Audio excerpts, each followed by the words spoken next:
یعنی ambulance service بھی high class ہو شہری اداروں کے پاس، اور آپریشنز بھی ہائی کلاس ہوں، فری کلینکس بھی ہائی کلاس ہوں، دوائیاں بھی مفت مل رہی ہوں، راشن بھی مفت مل رہے ہوں، بھوکوں کو کھانا بھی کھلایا جا رہا ہو، نہیں ہے۔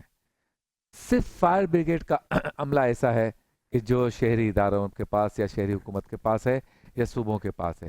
ہو سکتا ہے کل کوئی ایسی آرگنائزیشن بھی کھڑی ہو جائے جو کہے کہ میں خود اپنا فائر بریگیڈ کا ایک نظام بناتی ہوں تاکہ شہر میں کہیں پہ بھی آگ لگے تو جدید مشینیں اور جدید طریقے جو ہیں آگ بجھانے کے وہ میں لوگوں کو فراہم کر سکوں۔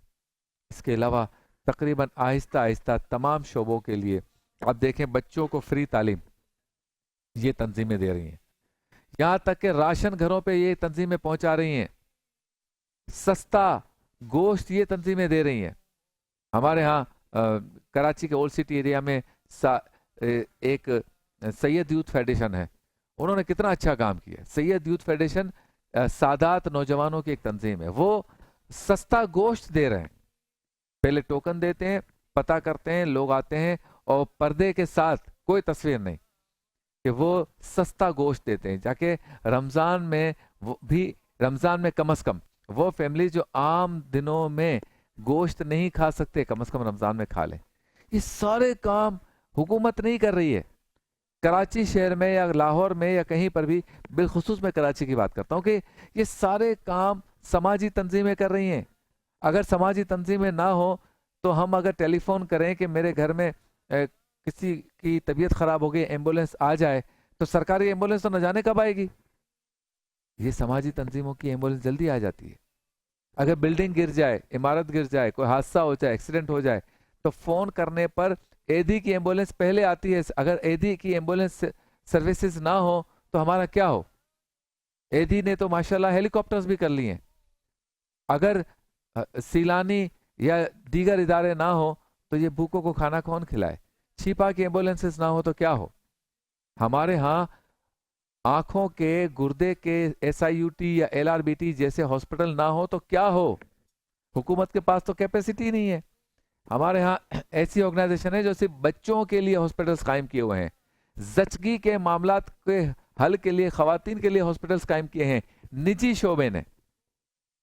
تو میں اس بات پر افسوس کر رہا تھا آج راستے میں کہ ہمارے حکومتوں کو کیا ہو گیا، وہ تو بنیادی سہولتیں دے ہی نہیں پا رہی۔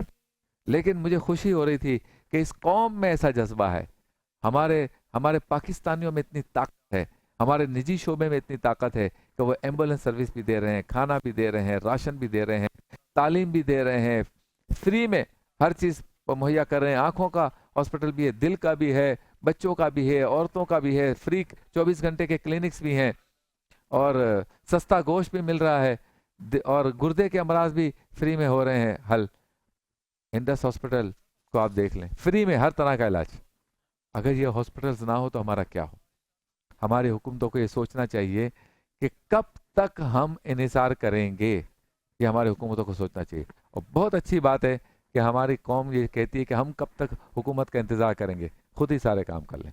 اللہ تعالی ہم سب کو عمل کی توفیق عطا فرمائے۔ چلتے ہیں اپنے بریک ڈاؤن کی طرف، رن ڈاؤن کی طرف۔ نبیوں کی باتوں میں آج علامہ سید ناصر شاہ صاحب ہمارے ساتھ ہوں گے۔ احتیاط لازم ہے میں حکیم شاہ نذیر آج اسکن کی بیماریاں یعنی جلد کی بیماریوں کے بارے میں بتائیں گے۔ افطار مزیدار میں انشاءاللہ شیف اسد ساتھ ہو کے چکن فجیتا بریڈ یوکٹس، ایک زبردست ڈش ہے، لمبا نام ہے، دیکھتے ہیں کیسے بنتی ہے، وہ بنائیں گے آج انشاءاللہ۔ ایک ٹکی میں PILC Pakistan independent living center, یہ ایک ویلفیئر آرگنائزیشن ہے، ان کے نمائندے ہمارے ساتھ ہوں گے۔ عالم ٹائم میں آج مفتی غلام دستگیر، ڈاکٹر جواد ہاشمی، مفتی شاہد نعیم صاحب ہوں گے۔ اسلام کا نظام تربیت اس پر گفتگو ہوگی۔ ورفانہ لگا ذکرک میں ہوگی نعت خوانی۔ رونق افطار میں ہوگا آج کا وظیفہ، اور قبولیت کے لمحات میں روزانہ کی طرح ایک نئی مناجات اور دعا ہوگی۔ آپ سے ملاقات ہوتی ہے مختصر سے وقفے کے بعد۔